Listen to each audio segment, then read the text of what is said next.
Thank you, Minnie. Thank you. You did help us. You did help make sure that he got to the He hospital got an ambulance. Thank you, because Minnie. he had undiagnosed leukemia for months. Yeah, And was hurting.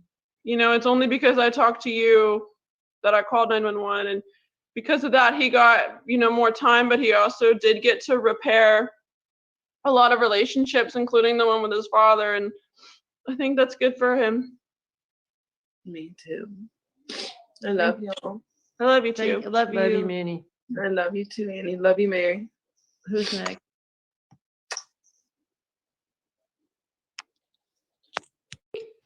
That Oh, it? shoot. I think we would like to open it up to his high school friends. I know Tabish. I don't know if Tabish is on. Tobolowski? And Mark Tobolowski. Either one. Uh, I don't know. Tabish. All right. Thank you, Tabish. All right. I remember See you, you. Tabish. I remember you too. I remember coming to your house. and Oh seeing- yeah, he loved having you. It was good. All good. That was those were good times. Yes. So Talking to him at the end.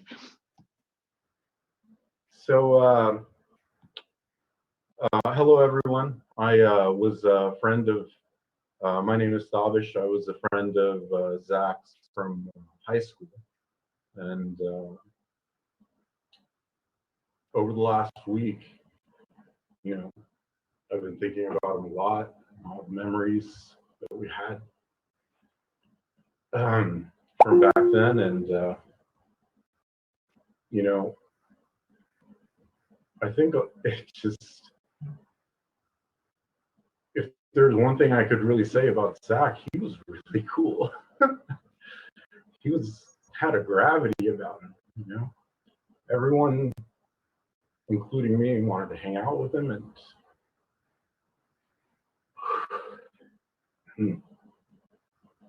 be like him. Everyone that's spoken before me has said a lot of things about him that are 100% true. He was a very kind person. He was very smart, very witty, just great with a turn of phrase. And in high school and college, you're trying to figure out the adult that you're going to be, and all the people that you're interacting with, your friends, they have such a major impact on that person that you're going to be. And so I'm really lucky that Zach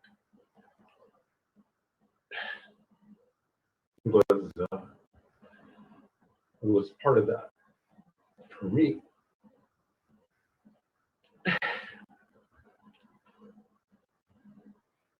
We had this is a weird story, but we had a field trip in high school where we went to the Renaissance Festival, and we used to play hacky sack a lot.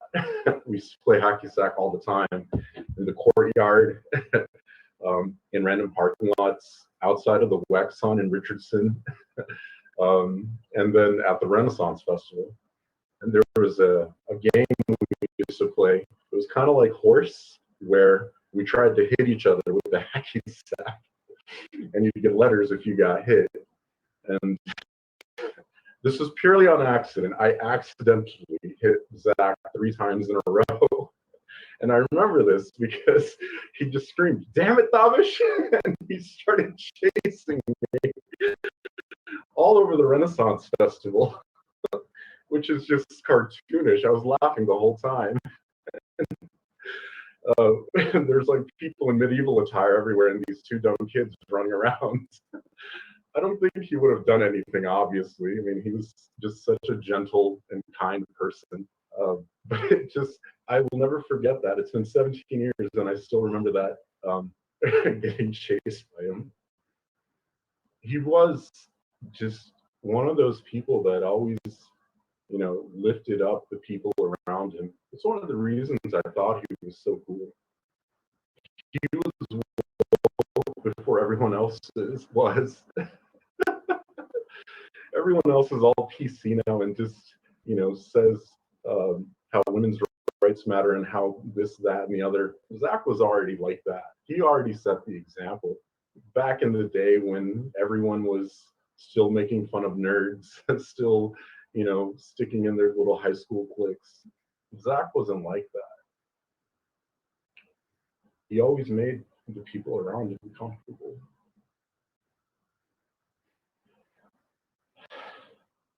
And,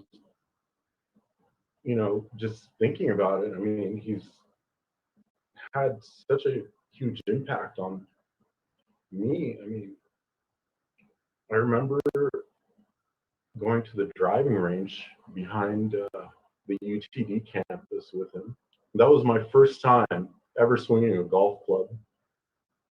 And, I just hit the ball as hard as I could. And Zach was just so complimentary about it, He was like, "Oh man, you're like a pro," It made me feel good, when you're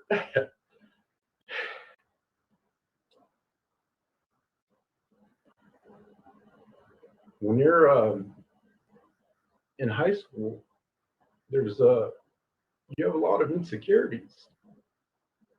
And Zach,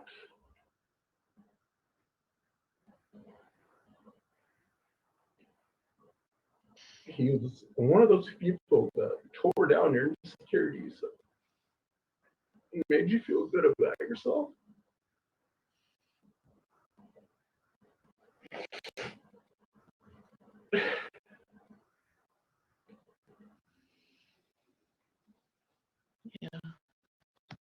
Thank you, Tabish. Tabish, that was beautiful.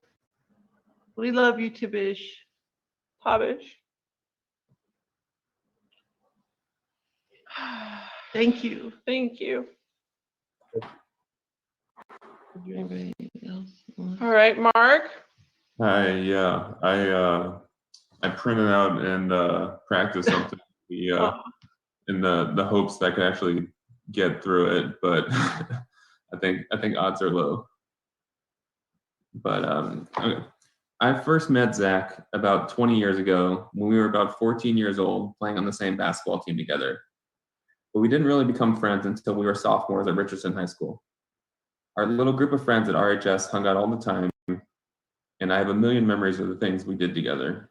But the beating heart of it all was basketball. Every weekend and lots of weeknights, we would play pickup games or 21 or horse at UT Dallas or in my parents' backyard, and we'd watch all the big Nats games together. Let me tell you about 2002 Zach on the basketball court. The guy was tall, but he was also strong back when none of us had any muscle at all. He could basically just body his way to the basket and rebound his own misses as many times as he needed to score, and scrawny little me would just bounce off him. He was basically Shaq, but he wanted to be Dirk. In fact, he wanted to be Steph Curry before anyone knew who Steph Curry was. So while he could dominate down low, he preferred just shooting 35-foot three-pointers all game. And he was good at that too. Just it's hard to get your misses from that far away, so we all liked it when he did that. In college, we come back to Dallas for summer breaks and we pick up right where we left off, including watching Mavericks playoff games. One of my favorite memories is being able to see the Mavericks finally beat the Spurs in 2006 with all of our friends who had suffered together for years. And we won't talk about what happened after that. After college, it got harder to keep in touch as much as we used to, but we would still text, and I'd try to see him whenever I was in Austin or we were both in Dallas. For a shy little dorky kid like me in high school, Zach was a godsend. He was so smart and well-read, and you could talk to him about anything, and he met you on your level, so you always felt comfortable. He was also so funny and could joke about anything. I'll never be able to forget his laugh when I think about him, either his little giggle or the big roaring laughter. Even when I saw him in the hospital last year, he was still laughing. It breaks my heart that he's gone, and I'll miss him. But most of all, I'm just so glad that I got to know him. That's it.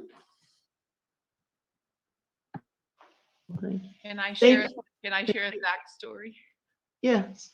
Thank you, Mark. Yes, who's talking? Charlene? Sure. Thank you, Charlene. This is a cousin.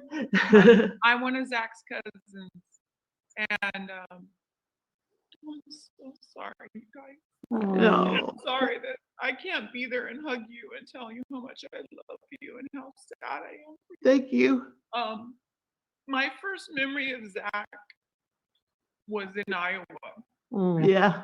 and Annie and Mark are both really smart people. So Zach and Elise are really smart people too. And they were very much like, we have to use the proper names for everything. I think you know what story I'm going to tell, Annie. And so Zach loved Ninja Turtles, And so I don't know how old Zach was, but Annie was giving Zach a bath, and he wanted to know why she didn't have a penis. And he said, Mom, I have a penis and Dad has a penis. Why don't you have a penis? You need a penis, Mom. I'm gonna go and buy you one at Target. Yes.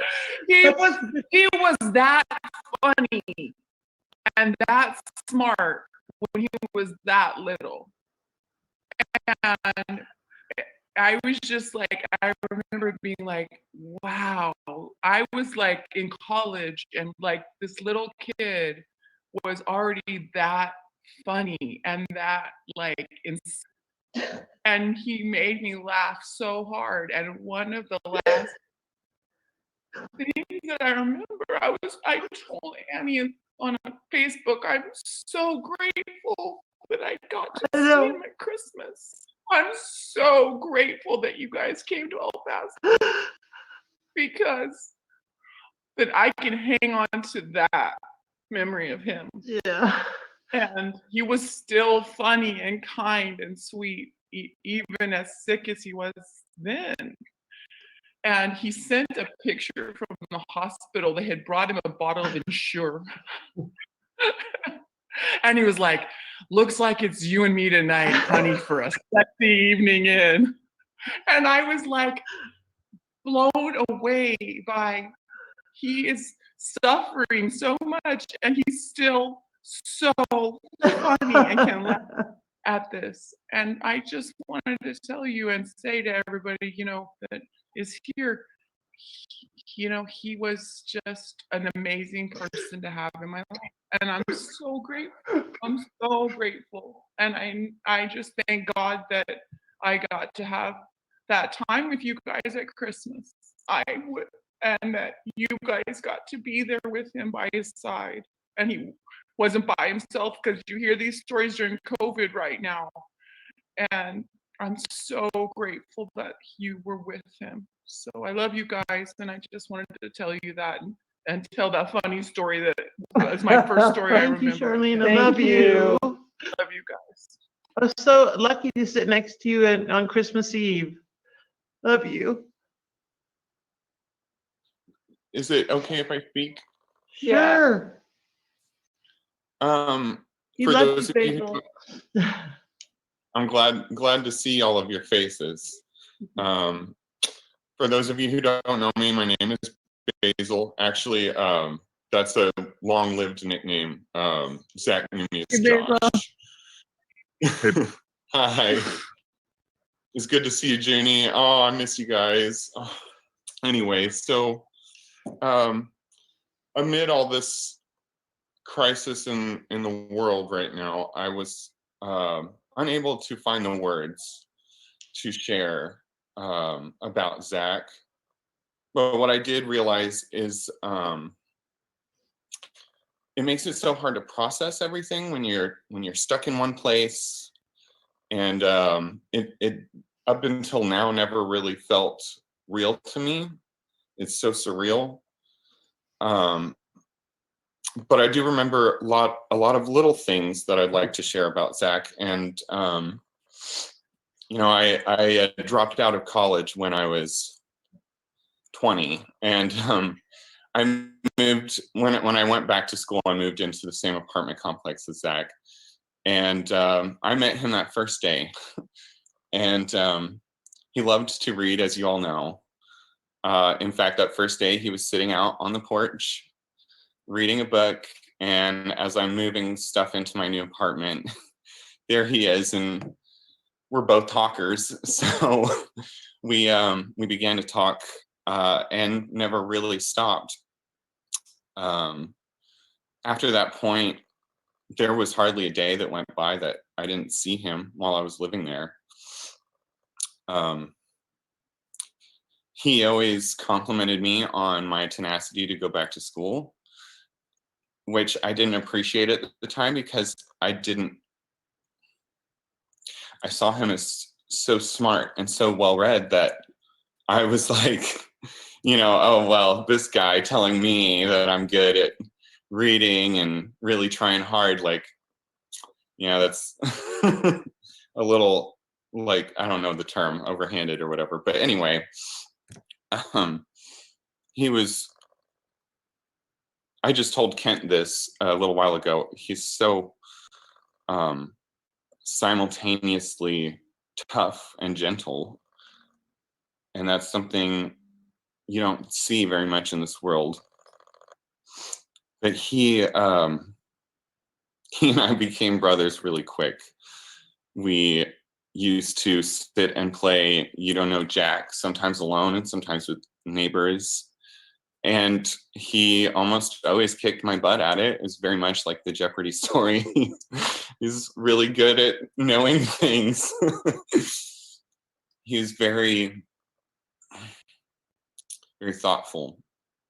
We only ever had 2 fights, and they were both the same fight. He at one point had called me a bad poker player, and I was like, we've never played together before, and this is just the dumbest thing in the world. But he was always telling me that I'm good people, and we both had kind of a pact about no judgments. We could talk about whatever we wanted, and the other person wouldn't be like, oh, you're awful, why would you say or do that? Anywho, when I graduated from college, I moved out of that apartment complex. And actually, I think my memory fails me, but I think that he may have moved just a little bit before me. And we both said frequently how we needed to keep in touch. And even though it was not as frequent as either one of us would have liked, we still did. And I appreciate that so much about him.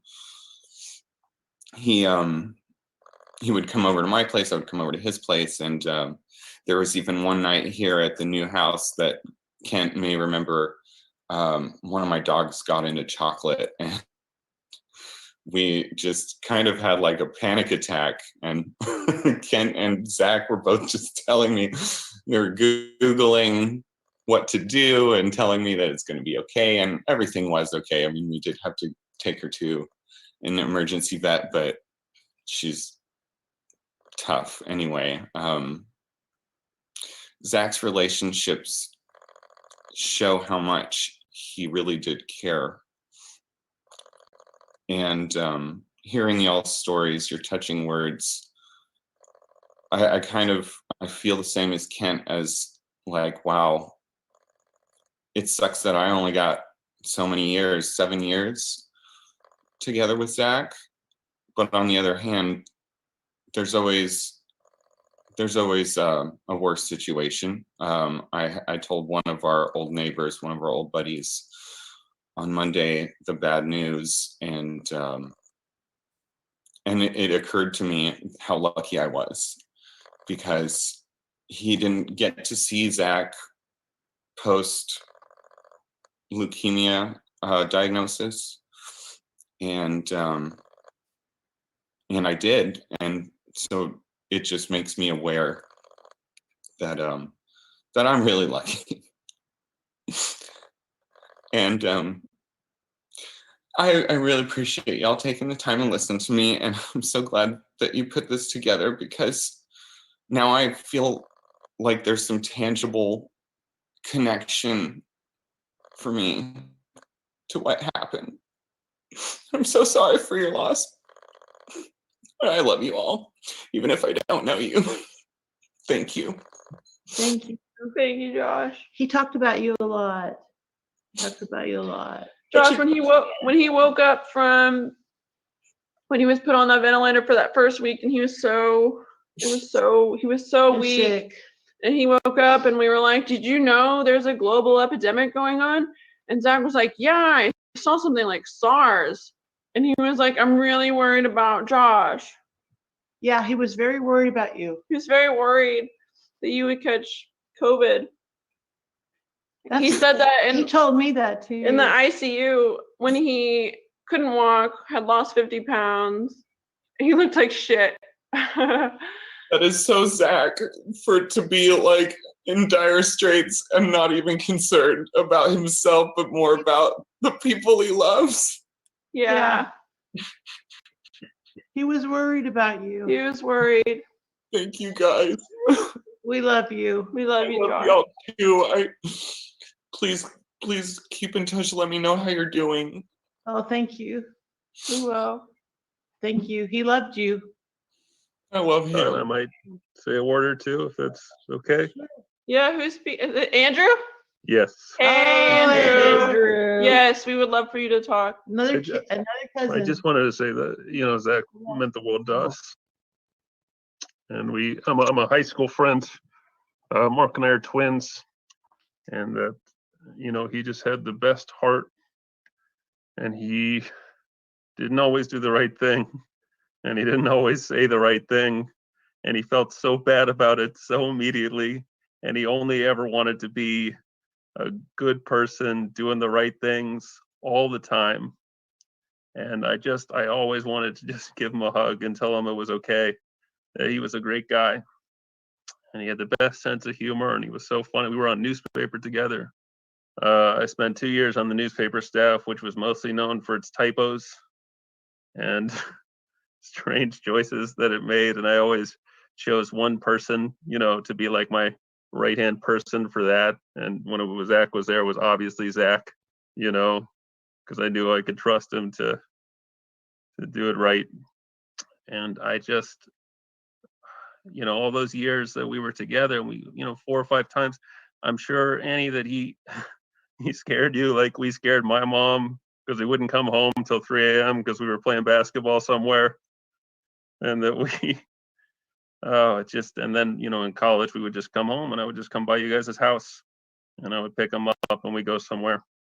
And little Elise, coming by Steve's apartment at UTD and all that. Oh, That was a fun night. Steve, yeah. So no, we love you guys, and just one of my favorite people of all time, and I'll miss him a lot. We love you. Thank you, Andrew. Andrew and Mark, he loved you guys so much. He did. Not only did he love you, he respected you so much. He really viewed you guys as people who had maybe superior intellect or something, and were some people to impress. And your uncle will add to that too. He thought that was pretty cool. Yeah, he talked about your Steve, uncle. Yeah, I got to meet him at the wedding. One of y'all's No, weddings. it was so nice. I remember we took a picture at the wedding. We All have those a high school picture. guys, and I think about it all the time. Yeah. And he would call you guys the Tobes. The Tobes. The Tobes are coming. He was like, I want to hang out with the Tobes. And I think even one Christmas, he was like, I don't want to hang out with you guys. I want to hang out with the Tobes. I want to go eat Chinese. He was like, I want to have a Jewish Christmas and hang out with the Tobes. I believe that he was partly Jewish. And we do believe he's honorary Jewish. He is honorary Jewish. Because, he loved you guys. And he loved you. He was.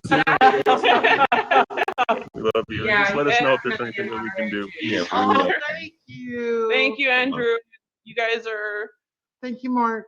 You guys Thank really. you. Thank you. We so had much. great times with you. I know it. Y'all loved each other. That's really important. And took Yeah. advantage of your friendship and let it grow. Really nice. Yeah. Hi. Hey, Mark. It's Mark Frankel, Zach's Jewish godfather. This is Zach's Jewish godfather. That's right. Yeah. I wish I was a better godfather, but maybe because of the Jewish thing, who knows? But He loved it. He yes. loved it, Mark. Are you kidding? He loved it, Leanne. Well, Zach was amazing, and I appreciate. I mean, I listened to all the stories, and that was very much Zach. And I, of course, got to know Zach younger. When he was a baby in Younger. Galveston. Andy, didn't he come in from a storm? Wasn't it a Yes, storm? it was Hurricane Daniel. We had to have the baby in Texas City. Yes. But I also wanted to have the baby not born on the island. That's correct. I forgot. Not No, be alive. I remember that. So, but Zach, one of the things, I got to see Zach down. We got to see Zach in Austin, and I was glad that we did. It was a number of years ago now, and he was great. But anyway, one of the stories, I just want to say a quick story. So Zach taught me something too, and I don't feel like think about being whatever my height is, which is not too tall. We're vertically challenged over here. But- So Yeah, you all are taller than You guys are But, funny. Live it up, honey. Live it up. but Zach is pretty funny. So Yeah. I don't know, like 12 years old, he was young. and he was over here in Fort Worth Yes. with us, and gone to something with John, and I don't know, we have this picture right here, but anyway, Zach obviously is taller than John at any given time. But anyway, something came up, and I'm like, Zach, I said, John's short, and it's kind of a pain in the ass being short sometimes. It's not a big deal, but it's kind of a pain in the ass being short. Yeah. You're tall. That's good. You're lucky. He goes, it's not always good being tall, because he explained to me, he went to the bathroom, went to the movie or something like that. Went to the bathroom. He met guys in the bathroom, and they were probably like, well, Zach's 12. He looked 16, 17. And they were kind of looking for him to give Yeah. them And he goes, right? assurances that whatever they were doing, which sounded nefarious, but whatever they were doing, Yeah. they wanted, he kind of assert that they were doing the right thing. So basically, yeah. So Zach said, basically, they think I'm a retard. He goes, they think I'm kind of a moron. And I went like, Zach, I never thought about that. But that is, like me being short, and especially, I look kind of young. I always was kind Yeah, of he really. right. No, so anyway, I wish I told this story better, but Zach was amazing. He was something. And he was always like, Worry a lot too. Oh yes, when we went to the Whole Foods to get some pastries for Easter, and we left the kids with Mark and Mark, and Right. So yeah, so Mark, said, I was telling Zach that, it's really not a good idea to be wearing makeup. no, he said he wanted to wear. No, he said he wanted to, but Yeah. Mark was saying, it's really Yes. not the best. Yes. idea. Keep telling the story. So, Keep so on he- going. they I'm went- gonna roast his ass when I get up there. oh, I thought And- this was the so he nail goes- polish story. And so the point, yes. So Mark says, and he goes, well, why? Why can't I wear makeup? And he goes, well, because, girls basically just wear makeup. Boys don't wear makeup. Boys don't wear makeup. Girls basically wear makeup. And he goes, clowns wear makeup. So, he's like, never mind. That's funny. No, I didn't know that. I thought it was the nail polish story where our two doctor husbands took off all the nail polish from our girls with the nail polish remover, which could have caused a seizure. And Leanne and I were like, what did you take this off? Would have caused. Anyway, yes. Just the sweetest, nice, and he never changed. Listening to all these stories, so we knew him at the very beginning, and telling you, children, you have their personalities when they're Yeah. young. It's so, He's just very nice. yeah. Fine. Loved him. Even though he knew I wasn't this smart as him. Yeah. forgiving of my ignorance. So Mary, you produced the most intelligent human being I have ever met in my life. Oh, Annie. Annie. Or Annie, I'm sorry, Annie. I know Mary texts me all the time. She be texting me all the time. I'd like to share something But real Mark, quick. that's so funny. That's so Yeah. funny, Leanne and Mark. love you all. Now, we love spending time over there. We're so happy you were in Fort Worth. We loved spending time with y'all. Yeah, that was really fun times. Yeah, and swimming, and it was just good. Thank you. All right, love you guys. Thank you. Love We you. love Love you you. too. Anybody else want to speak? Does anyone else want to speak? Yeah, I wanted to speak. Okay, it's Uncle Ralph. Oh, yeah. I'm proud to have him as a nephew, and I've heard so many adjectives about him, and it's so true. He's kind, smart, man. He's had this dark, great sense of humor. He would say crazy things to make you laugh. But something that's, I mean, and I played basketball with him until he could beat me. But one of the things that really sticks in my mind is when I go shopping with Annie when she'd go shopping for shoes. And she'd find a shoe that was a 15.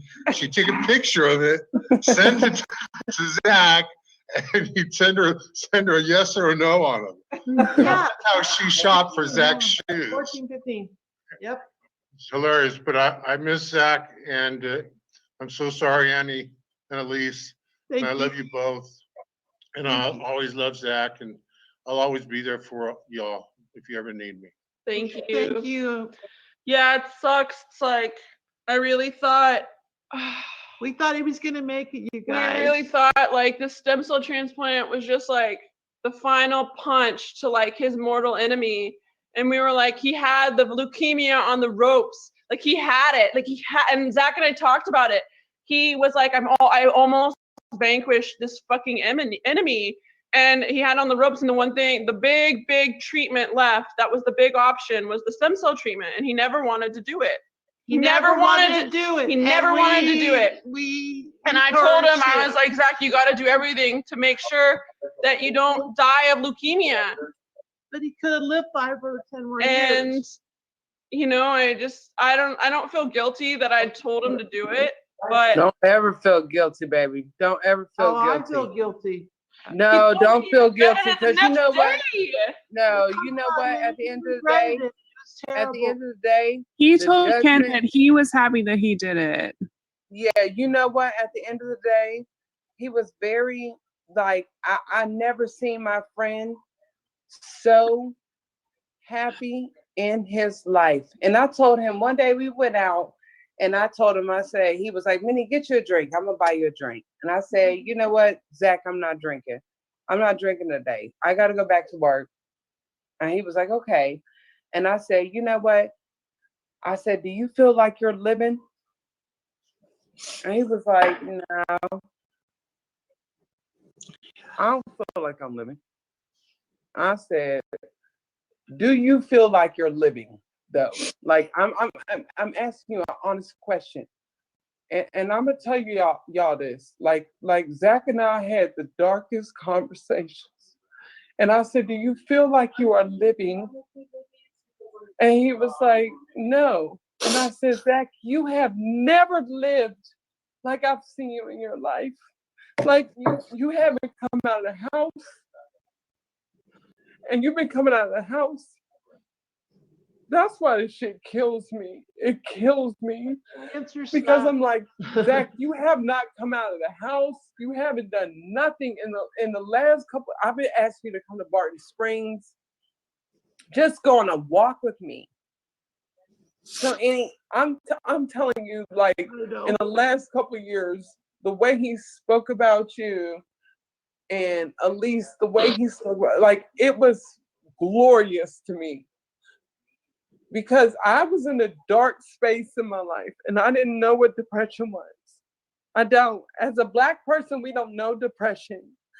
Like, depression is if you don't know Jesus Christ or if you don't know something. But Zach let me know that, like, I was like, bro, just come about the house. And then when he got cancer, he came up out the house. He came about the house. I was like, man, come about the house. You gotta come. You gotta come. And he would be like, okay, we're going here. We're going here to go have brunch. We're going to like. I'm like, okay, I'm finna go have brunch. And he's like, Minnie, come meet me. And I'm like, I'm finna come wherever you are. I'm canceling my day. I don't think you understand. I own my own business, so I'm canceling my whole. I'm sorry to people who believe in Jesus Christ and all that. I'm canceling my whole fucking day. I'm canceling my whole fucking day for you, bro. Okay, so James wants to talk and Jason wants to talk. Okay. James Okay, and Jason, we're his college friends. Okay, let them go. All right. Which one of y'all? You want to go first, James? No, let Jason. I'm being a diva. I don't want to. Oh, I met you, James. All right, that's fine, James. All right. Well, it's tough to know where to start, but I think I'm starting where a lot of other people did. I'm Jason, by the way. This is my wife, Susan. A lot of people here have commented on the fact that that Zach was a voracious reader, maybe the most voracious reader I've ever known. And when James and I were reminiscing about Zach recently, we were kind of thinking about the fact that he really, in particular, was a fiction reader. He liked the novel. Never saw the guy reading a whole lot of poetry. He was always reading more novels than fiction than he was nonfiction. And I found myself kind of lingering over the question of why Zach so strongly preferred reading novels, why he liked reading fiction. And I know if Zach were here right now, he would have a lot of good answers to the question. And I would certainly like to hear the answer from the man himself. Maybe you've heard him explain it himself at some time. Well, I don't want to speak for Zach in death, as he was so capable of speaking for himself in life. I hope he'd be okay with me giving just this one answer in his place. I think Zach preferred novels because they could get at really hard truths that have no name. I'm bringing this up because the whole truth of a life is a hard thing to do justice to, and maybe nobody appreciated that more than Zach. There are truths that are just too complicated. Some are so slippery that one can hardly grasp them, so messy that no analysis can untangle them, so difficult that they cannot be talked about only obliquely if they can be talked about at all.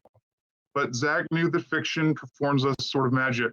It pierces the veil and gives us a glimpse of the messy, unsettling, dangerous truths. And I think Zach was always sort of tantalized by that sort of revelation.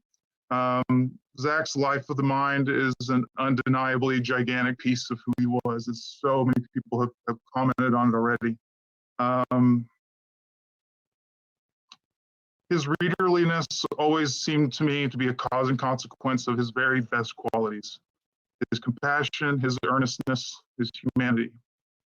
I feel like right now, I'm trying to explain something about the role that Zach played in my life. And, a lot of you here I'm meeting for the first time.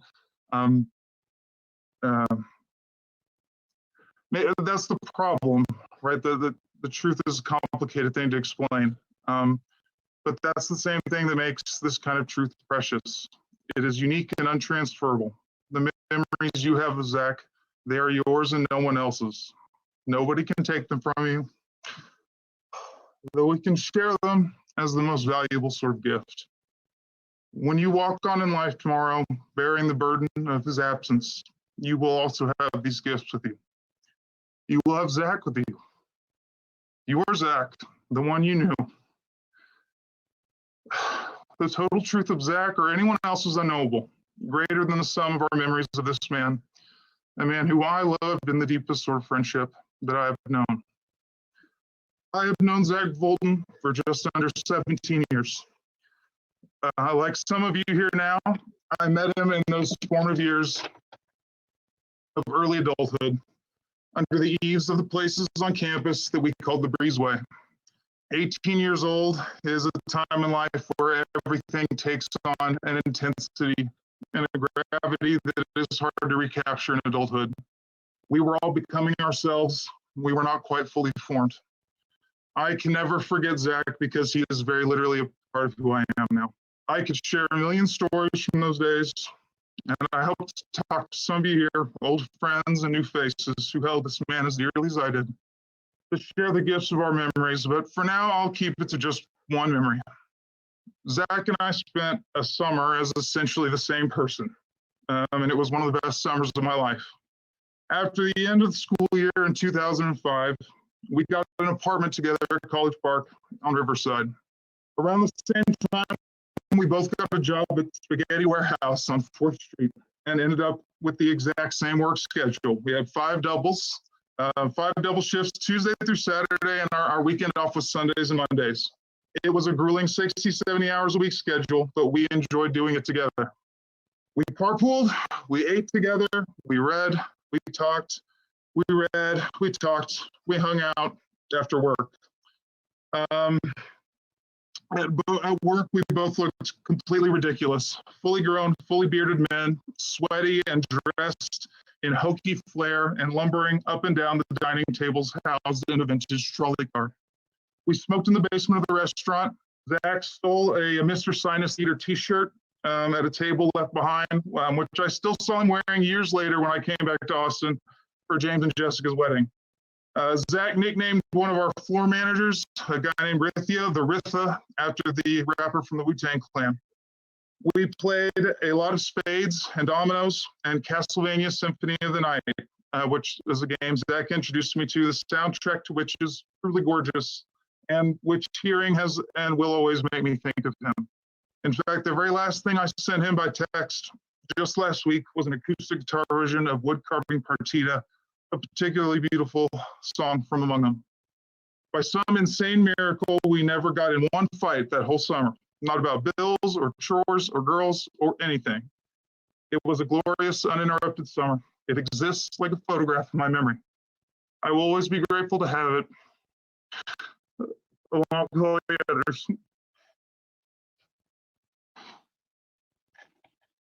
I'm heartbroken we won't get to make any more. I miss you, Zach. We should have had more time. You deserve more time. I love you and will keep you with me wherever I go. One last thing, an idea. I think Zach would have liked it. If anyone is interested in putting together a Zach Fulton reading list, some sort of list of books that Zach recommended to you, or maybe he lent one to you and you still have it and never read it, I think he would have liked the idea. So if anyone else is interested, let me know. And that's a list that I would very much like to see. So thank you very much. That's a great idea. Thank you, so Jason. much. I'm Jason. so glad you had that summer together. It sounds awesome. Yeah. We love you, And Jason.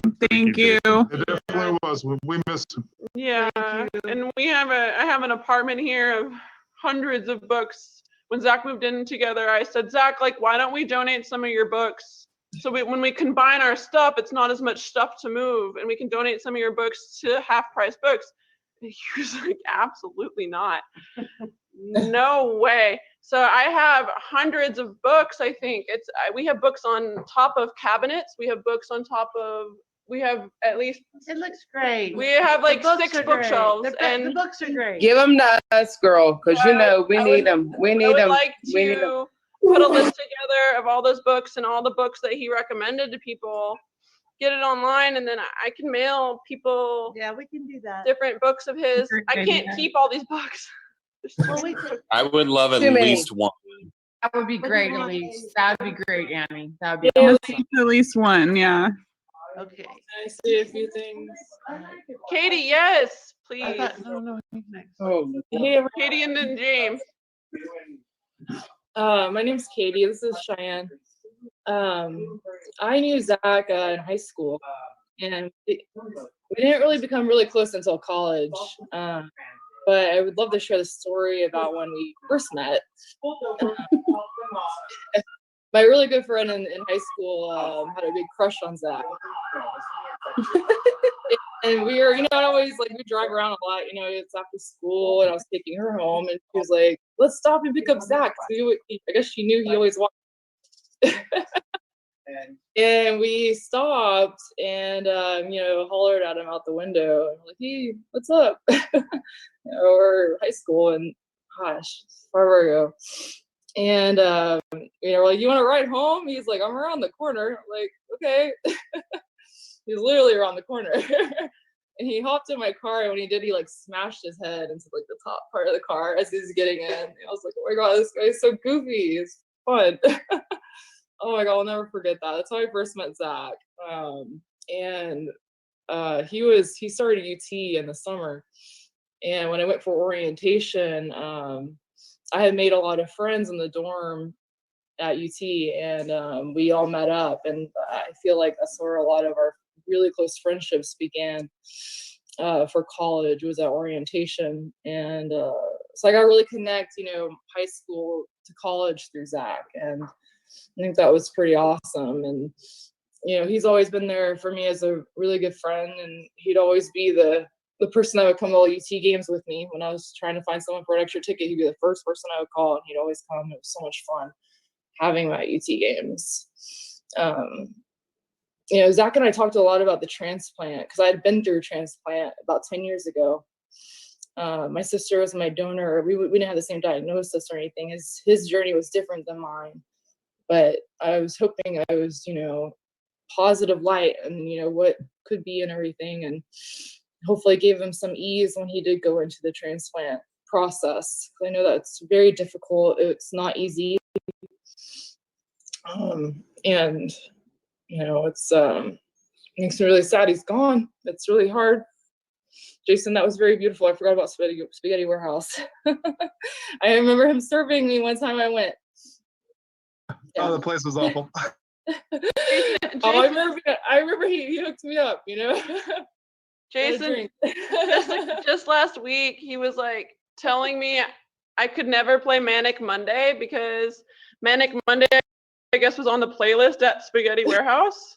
And he heard it, I guess, like too many times that it was human torture. And then I was like, well, and then we were on a road trip once, and I was like, well, can I play some Prince, and can I play like Red Beret? And Zach was like, no, that was on the Spaghetti Warehouse like playlist. And then I played it anyways, and he was like, actually, that's a pretty good song. I'll listen. So yeah, he remembered that summer.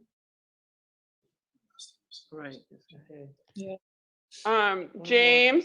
Thanks, Katie. We actually have a little action interlude from our friend Jim. I think he wants to tell a little story. Okay. About Hi. Jim. Hey, Jim. Hey, how's it going? I just wanted to get this story in before I decided not to. But so when me and James and Zach and Junie and Lucas and Coffee and Jesse and everybody lived down at University Commons, James and I lived in an apartment, and we got a random roommate who was a very troubled young man. But this is a story of how Zach saved all of our lives, because it turns out that he was becoming, like, this random roommate was becoming emotionally and mentally, like, unhinged. Are you talking about Danny? You know I'm talking. Oh my God. Yeah, like Danny. he was a super villain. He worked below UT in the laser labs. He told us that he was a secret agent. So anyway, I'll just get to the Zach part, because this is a sprawling story that takes way too long. But anyway, there was one evening where Zach and the roomies were like having a little shindig, and Danny just came over from our place, and apparently Danny was just like really not doing great and kind of being very weird at people. And so they asked him to leave, and he didn't want to leave.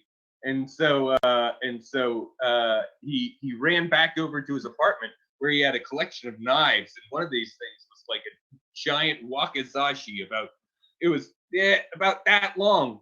And so he came over, and he like and he lunged at Zach, and Zach just grabbed the knife and spun it around and like got his arm behind his back, and then like pushed up a little bit, and he dropped the knife, and Zach was like, "What is it, Danny? What are you gonna do? Why are you doing this?"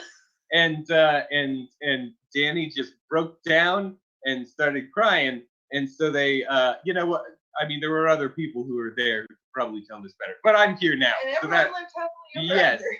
but yeah, and so that's how Zach, eventually, because of that, Danny was forced to move out of our apartment, thus saving all of our lives because things were escalating. So, last Zaction hero.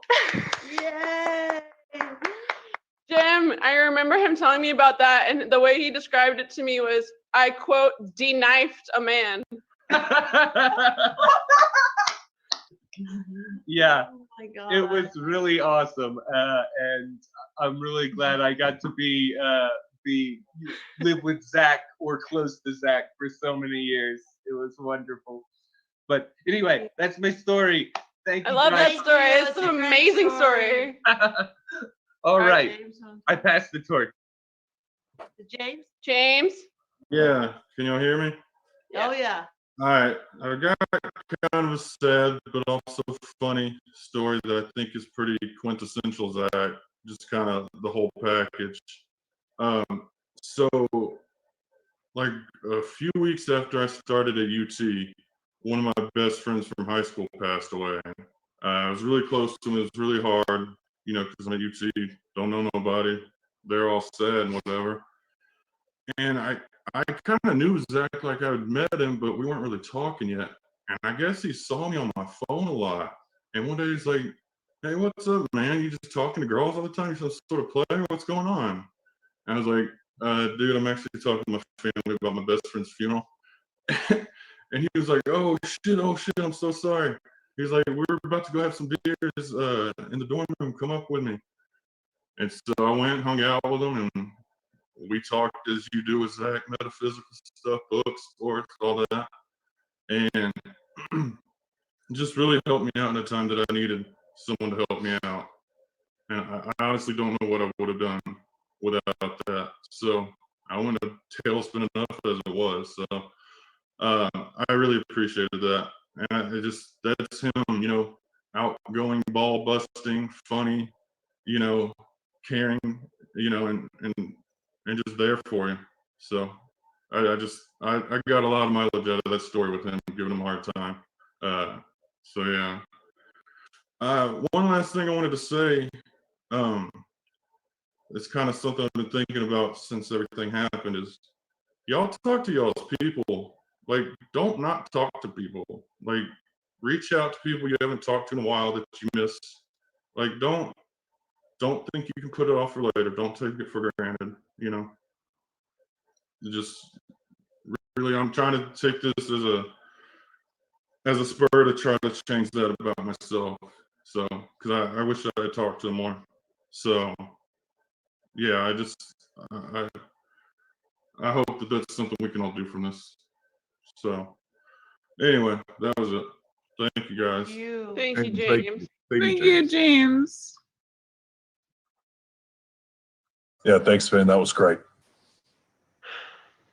Does anyone else want to say anything? I would like to, Denise. Yeah, Frank, Uncle Frank. This is our Uncle Frank. I could tell stories about Zach going back to his birth, but what I'd really like to share is the fact that Zach did not feel defeated by anything. I was there with Zach in early March when he first went into the hospital and first began to have terrible lung problems. I mean, trying to force him to keep taking oxygen and him threatening me. It was pretty hilarious. But I told him about it when I last saw him, which was like last week, late last week. I was tasked with taking him over to the hospital to be checked, watched him give him platelets. We were there a couple hours, 3 hours. And as we sat there, Zach started talking about wanting some comfort food. He hadn't lost his appetite. And so when we left the hospital, I stopped at Lucy's and bought a bucket of chicken and a bunch of pie. And we took it back to Zach and Elisa's. And I observed Zach. I left after Zach was on his fourth piece of chicken. did not appear to be someone that was beat down by it all. He was ready to rock and roll, you know, and he did beat leukemia. Clearly, he lost to the same shit that's got the world down right now. Whether it was that particular virus or one that's closely related, it was a virus that got him through his lungs at a time that he had no immune system. Thank you. The time Thank you. at the hospital, he just took platelets. That's all they were giving him, trying to give him an immune system. Yeah. Thank you, Frank. I feel the same way. He did not lose to leukemia. He did not lose to leukemia. He got multiple viruses in the hospital and then a bacterial infection. And they think maybe that the leukemia did come back to the there's a chance. Cerebral brain fluid. We don't know exactly. We don't know exactly what killed him. But he was in hospice, so you got to know that he was comfortable the last few. Yeah, we don't know what killed him, but we know that he had severe seizures starting on Saturday morning that lasted. It's crazy.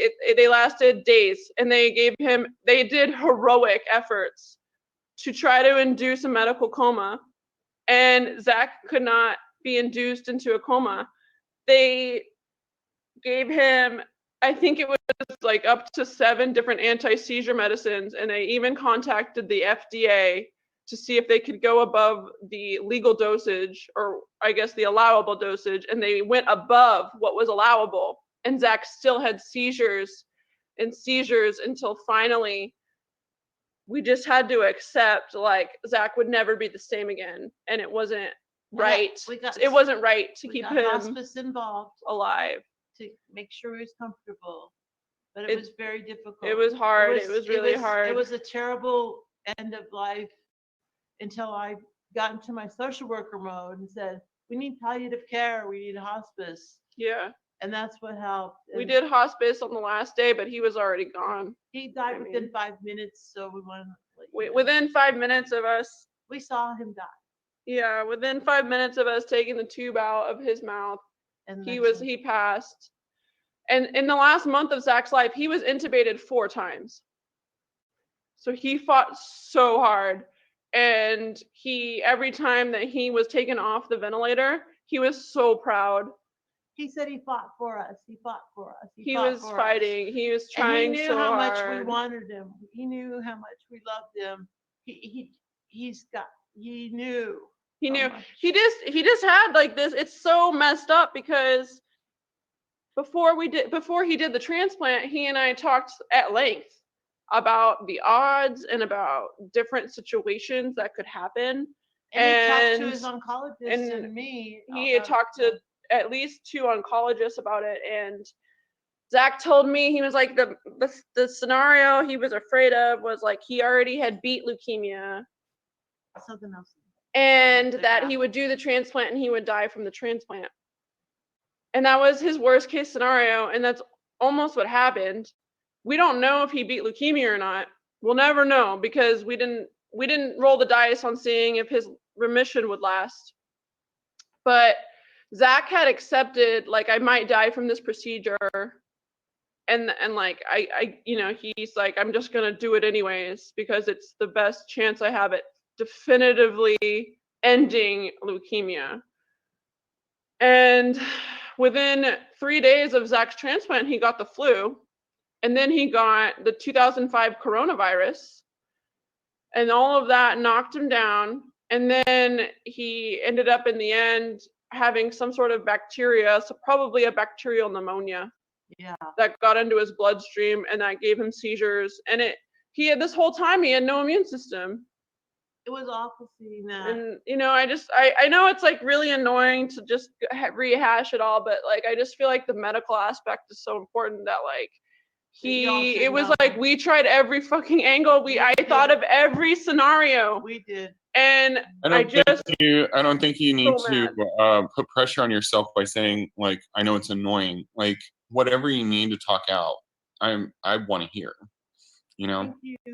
Thank you so much. He talked about you so much. We tried everything. We tried We everything. did And his everything. doctors tried everything. They went through valiant efforts to keep him alive, but somebody gave him the flu in the hospital, and like we can't fix that. Is there anybody else who would like to speak? I just wanted to say that one of the last conversations that I had with Zach was that he really never felt that he was one to have grit. And I said that, you know, from the first day that I met him, and he helped me through a really tough situation when I was at my first year at UT. And I said, man, you know, I always saw it in you that you have grit, and I really thought that he was going to beat it. And he did do the transplant because he wanted the chance to be able to have a long life. I thought he was going to beat it, and I'm just really sad to see him go. Yeah. Jason, you pegged it perfectly. Jim, I told him the story of him Steven Seagaling the knife out of Danny's hands. The last conversation, man, and I miss all of y'all. I want to talk to all of y'all. For those of y'all I hadn't met, nice to meet you, and Yes. I'm here for all of y'all. Thank you. Thank you. He wanted his body donated, as you read, to science.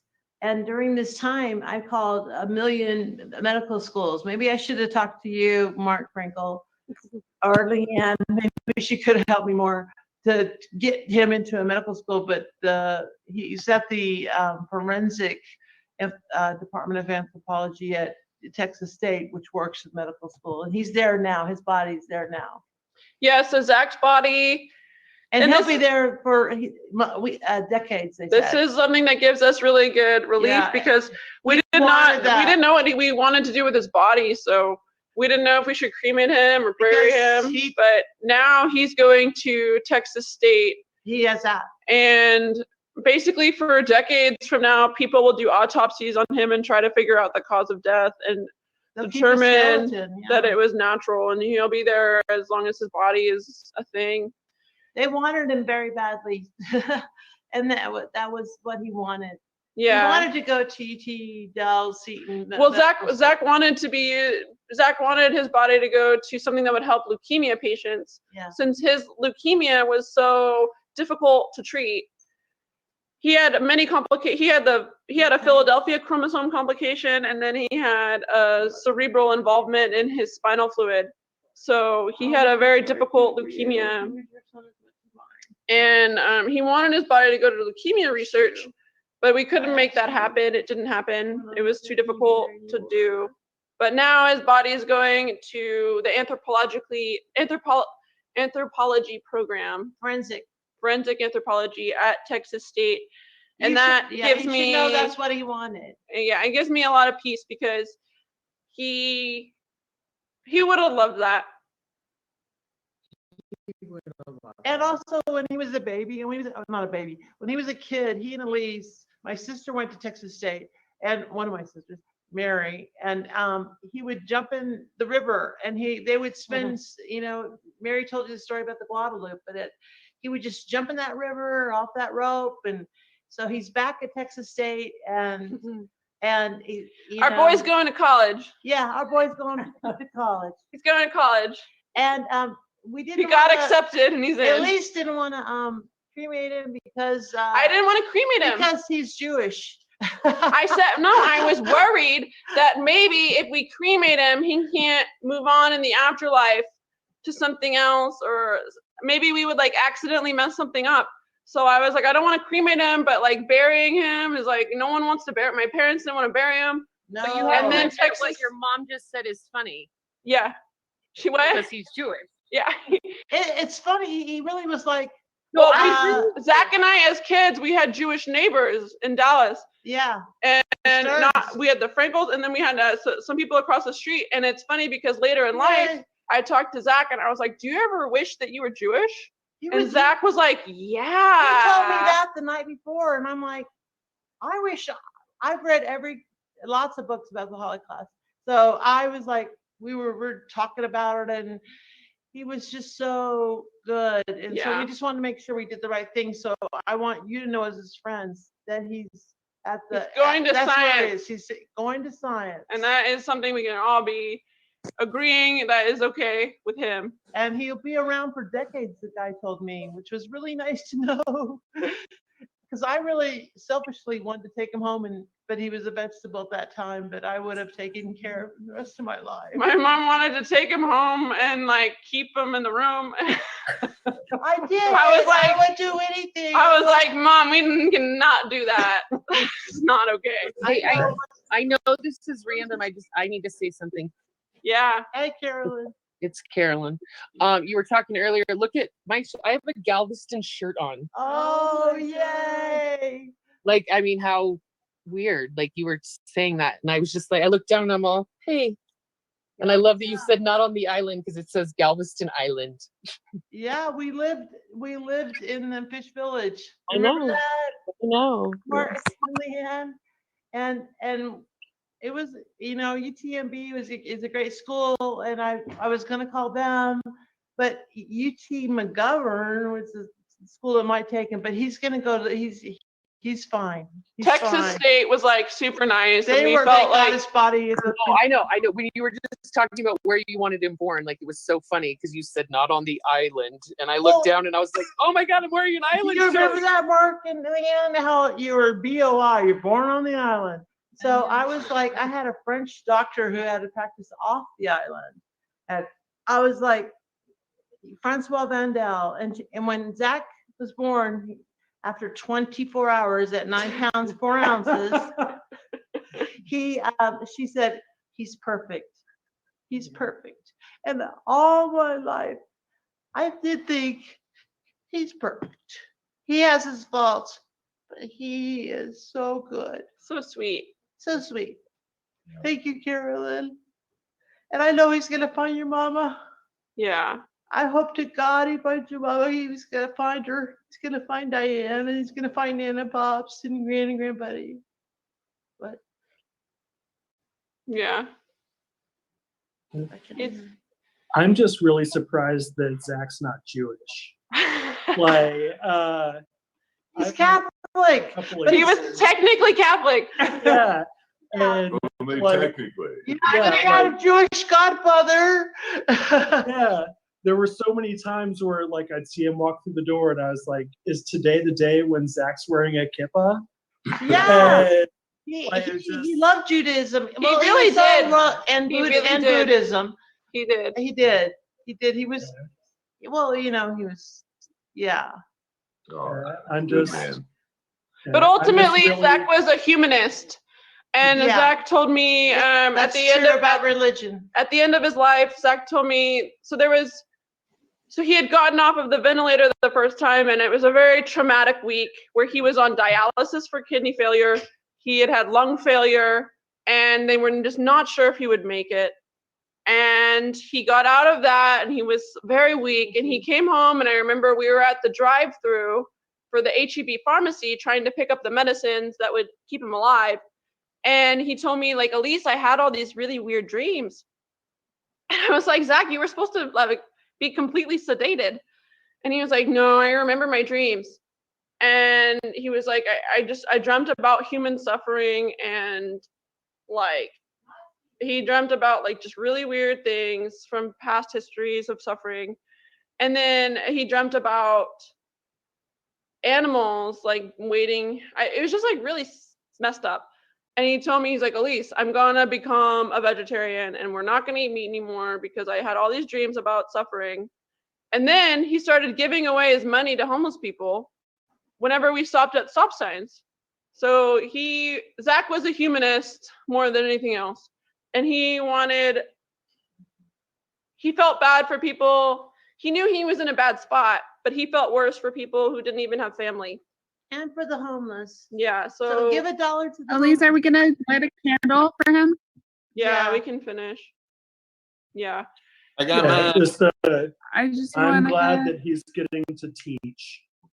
Yeah. He's we getting to wanna light a continue to candle for teach, and him. that's something that's You want to light awesome. our candles together? Yeah, I would love Yeah. Yeah.